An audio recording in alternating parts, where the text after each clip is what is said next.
拍手头嘛，那个不是太多。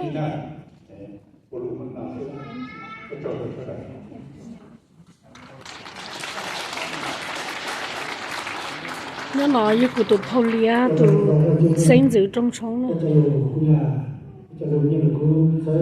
tụ rong sắp lên con lấy chúng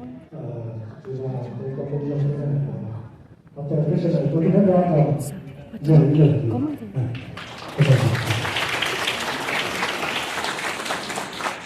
tôi chỉ có thể nó một cái bài đồ nữa chỉ là đầu tư bây giờ tôi phải có những cái gì mà giờ tôi dùng được gì cho nên cho đủ mà bây giờ nó có thể nó tham gia vâng những cái nên rằng nếu là qua rồi cái được cho tôi bị bạn nữa thì ta chơi này ta chơi nếu là các cái nó ra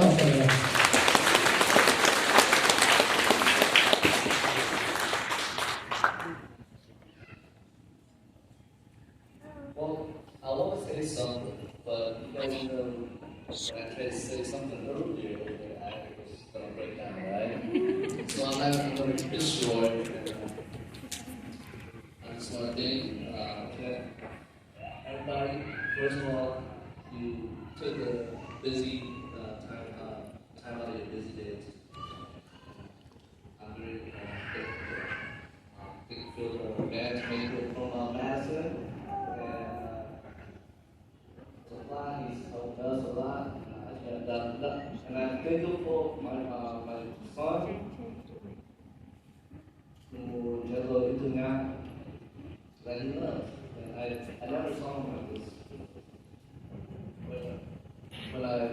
When the first time he went over there, I had this whole story. He went over there, and I said, I don't know if she would be able to like him. But when they came home, and he showed me a picture. And this picture, tụi nhà nó giờ là vô tìm lót để tụi nó cái gì có chỉ bảo thì cho tụi nhà nó rau cả tụi cho chỉ tao bảo là tụi con nhà thì tụi nó thì tụi con nhà bây giờ thì thấy rồi thế là giờ của tụi nhà tụi nó bây giờ tụi bây giờ thấy thế rồi thế giờ của tụi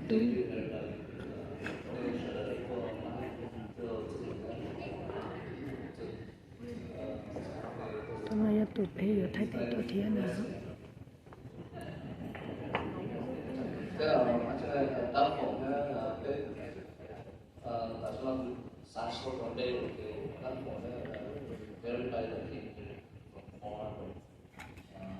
nhà của mình say hi đâu nó nè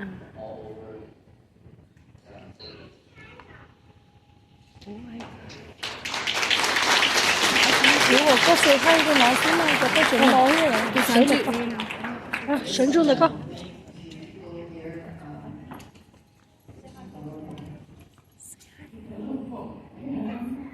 cái bé tôi nhiều rồi absolutely made this process so smooth.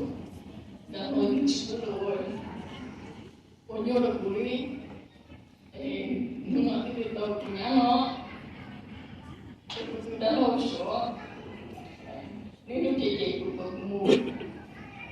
more hands, got some more, what you could say,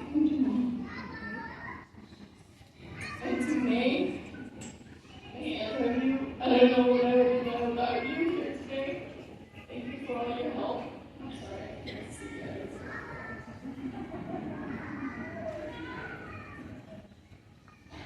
But thank you, May, for helping me and having the decorations and prepare.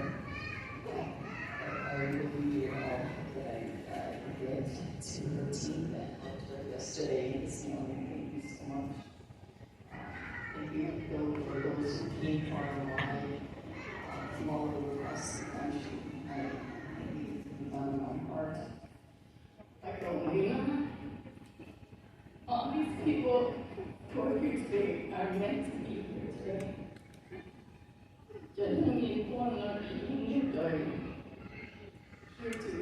amazing, okay? You can go to any one of the guidance. If you have a question, you have a problem, you can go to any one of them. That came here today. They came here for you, they care about you, okay? nên là chị tôi còn ở lên trong sống vào trong này này trong này không khí ở tôi còn này chị tôi còn ở trong sống trong này thì tôi thâu thế gì lần tôi sinh trong bữa tay chị của tôi nụ thế tôi nhang tôi nhang cho luôn đấy dân cho luôn thật sự để nhớ trong họ trong một năm kia tôi rồi cái lúc năm tới rồi rồi nè cái này là gì để cho luôn với cho luôn như là公司đấy mà số chỉ là một cái một ít thứ đó là gì nè nhưng cái một tuổi nha là cái cũng sắp bỏ thì nó là mua cho luôn như là cũng đi rồi sẽ sẽ là tôi luôn cái kia nhưng mà nó là tôi đi tôi ra nhưng mà bây giờ tôi thì nó bảo sao đơn lâu ra mình bỏ nè bây giờ mình bỏ ra tôi sẽ thật ra này nó sẽ có là tôi rồi tôi nhìn này tôi sẽ thật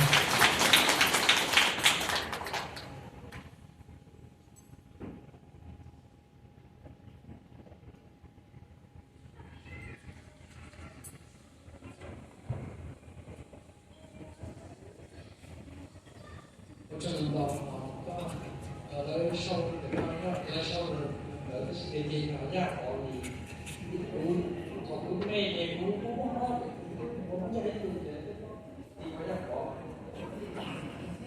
nhận được thì nó ra họ nhỏ cứ trong đấy qua được cũng chưa cũng có tin thua thì cũng không là cố chỉ trong cái cả cố chỉ trong cái nó sẽ đến không sẽ cái chắc là nó cho sự cho sống cho sự sống trong space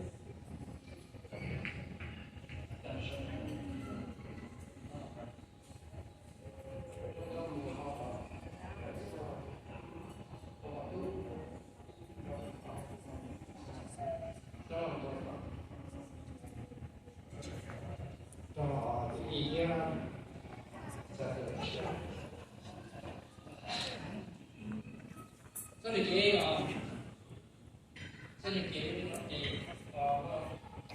về thì mình cũng đang về có tí thua thì trong xe tao cũng không theo xe là để ra còn nó không theo cái xe là để ra hai cái sự cái hai cái lòng chân sự chỉ có chỉ đó thì trong để đi nhân cái phần kia nó có giờ xe tao nhá cái chỗ mà họ nói là thật sự phải có những thật sự là cái điều đó cho chúng mình chỉ sử nó hay cái đó cho cái đầu tiên là đi là cứ cái đây thì chỉ là lúc nào có cái là thật sự